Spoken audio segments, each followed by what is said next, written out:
Pessoal, abre nesse dia 2 de janeiro com a bomba, né, do dia que foi essa entrevista do Haddad pro jornal o Globo, tá? Isso tá virando uma espécie de briga de rua, tá? Porque começou com a Gleisi Hoffmann e o Lindenberg Farias fazendo declarações públicas contra a política do Haddad, contra a questão da meta de déficit zero, e o Haddad até então estava calado. Agora o Haddad resolveu rebater. Então tá aqui a entrevista pro Álvaro Gribel, do Globo. PT não pode celebrar resultado e achar que está tudo errado, diz Haddad. E aí o assunto vem à tona na entrevista com essa pergunta do jornalista para ele. O PT aprovou recentemente um documento que fala em austericídio, que seria um suicídio econômico por políticas de corte de gastos, e uma corrente encampada pela presidente do partido, Gleisi Hoffmann. Quem faz mais oposição ao senhor hoje, o PT ou o ministro da Casa Civil, Rui Costa? E aí o Haddad responde, falando o seguinte: olha, se você olhar os cards de Natal que esse pessoal produziu agora, os cards vêm e dizem o seguinte: a inflação caiu, o emprego subiu, viva o Lula, tal. E omitem lá o nome do Haddad, né? O Haddad até fala assim: olha, é curioso ver os cards que estão sendo divulgados pelos meus críticos sobre economia agora por ocasião do Natal. O meu nome não aparece. O que aparece é assim: a inflação caiu, o emprego subiu, viva Lula. E o Haddad é um austericida. Então, ou está tudo errado, ou está tudo certo. Tem uma questão que precisa ser resolvida, mas não sou eu que preciso de resolver. E aí ele arremata dizendo o seguinte, né? Não dá para celebrar bolsa em alta, né, recorde histórico, juros caindo, câmbio sob controle, né, o dólar abaixo de R$5, risco país na mínima histórica, o PIB do Brasil, que virou a nona maior economia do mundo, passou o Canadá, essas coisas todas, e simultaneamente ter uma resolução do partido que fala que está tudo errado, que tem que mudar tudo. Então alguma coisa tem que ser pensada a respeito, mas não tem problema com isso. Bem, o Lindenberg já reagiu, tá? Lindenberg reage a Haddad e diz que o governo adota política dura de austeridade. Bem, eu vou dar uns pitacos sobre essa questão. Primeira coisa, a PEC da transição recompôs o orçamento do governo para patamares bastante elevados, assim, patamares de um governo que investe. Esse ano teve investimento de quase 15 bilhões de reais em rodovias, por exemplo, né, quase 4.600 quilômetros de pavimentação. Eu sei que os 16 bilhões que os bolsonaristas falam todo dia da Lei Rouanet, que não são 16 bilhões aplicados, que isso, na verdade, é a autorização para que agora o autor lá do projeto busque a captação, né? E aí ele tem que arrumar uma empresa privada que queira patrocinar aquele projeto artístico dele, e aí essa empresa tem a isenção, né, do imposto de renda. Olha aqui, ela troca, né, o imposto de renda. Então, a gente sabe que desses 16 bilhões, só 1 bilhão e 200 milhões viraram realmente projetos que tiveram ali esse custo tributário, né? Ou seja, que tiveram custo para o governo. Ou seja, o governo deixou de receber 1 bilhão e 200.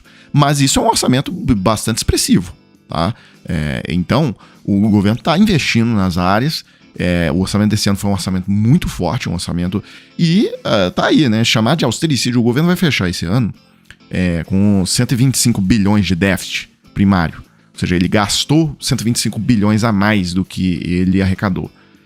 Falar que o governo está fazendo um austericídio, eu acho um certo exagero. Bem, pessoal, e aí para fechar, uma reportagem excelente no O Globo hoje. O que querem as igrejas, né? Sobre Lula, evangélicos chegam a 2024 com pautas travadas, poucos assentos do governo, e é uma reportagem que trata o raio-x dessa relação dessas lideranças evangélicas com o governo Lula, tá? Então, assim, eles são definitivamente o grande campo de oposição ao governo, é o núcleo duro. Bem, isso vem lá da época das eleições, né?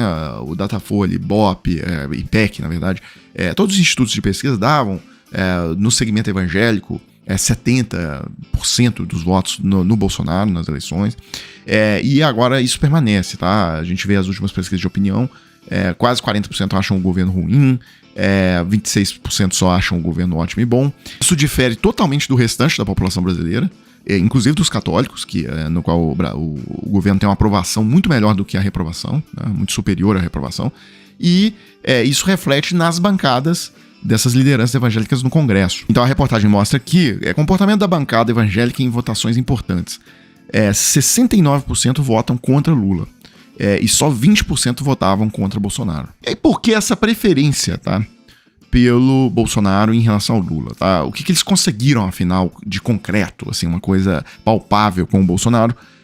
Bem, eles conseguiram ali... Bolsonaro isentou igrejas de pagarem ICMS, que incide nos serviços e produtos como a conta de luz, por até 15 anos. Bolsonaro flexibilizou a prestação de contas para organizações religiosas que arrecadem menos de 4,8 milhões de reais. nomeou 2 ministros do segmento, né, Damares Alves nos direitos humanos e Marcelo Álvaro Antônio no turismo, e apoiou a reforma da Previdência, que era uma pauta da bancada evangélica naquele momento. Bem, com o Lula, o que o Lula fez de concreto, né, assim, entregou ali para os evangélicos, né? A reforma tributária aprovada pelo Congresso expandiu a isenção do pagamento de imposto das igrejas para suas associações e entidades filantrópicas. E eles também conseguiram, no governo Lula, aprovar na Comissão de Previdência e Assistência Social, Infância, Adolescência e Família, projeto que proíbe o casamento entre pessoas de mesmo sexo. A gente acompanhou esses debates aqui, o pastor Henrique Vieira falando muito bem lá nessa comissão, enfim, vocês lembram disso. Bem, e afinal, o que os evangélicos querem daqui para frente? O que eles não estão conseguindo aprovar lá no Congresso e que eles querem é o seguinte: pautas que ficaram pendentes na gestão petista. Primeira coisa, doações feitas às igrejas, sem retenção na fonte do imposto de renda em remessas ao exterior. Tá? Eles querem mandar esse dinheiro que eles recebem das doações para o exterior, sem ter ali o imposto de renda retido na fonte. Eles querem também uma lei geral das religiões que estabelece que religiões possam criar, modificar e extinguir suas instituições sem aval do governo. Eles querem a aprovação do Estatuto do Nascituro, que proíbe o aborto até nos casos atualmente permitidos por lei, ou seja, no caso de estupro e etc. Eles querem a aprovação do homeschooling, né? Ou seja, a criança filha de evangélicos, ela não precisa mais frequentar a escola do governo, ou particular, tal, ela poder ser criada pelos pais ali, né? A questão da educação. E isso chegou a ser aprovado em 2022, mas ainda falta a regulamentação do governo para poder valer, e o governo Lula segura essa regulamentação, né? Não publica essa regulamentação. E lei do Estatuto da Família, né? Políticas públicas voltadas à unidade familiar, composta por homem e mulher apenas. Ou seja, eles não querem acabar com o casamento gay, né? Resumindo isso.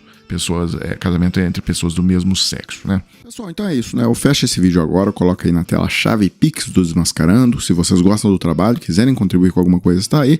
E a gente volta mais tarde com mais um vídeo para a página.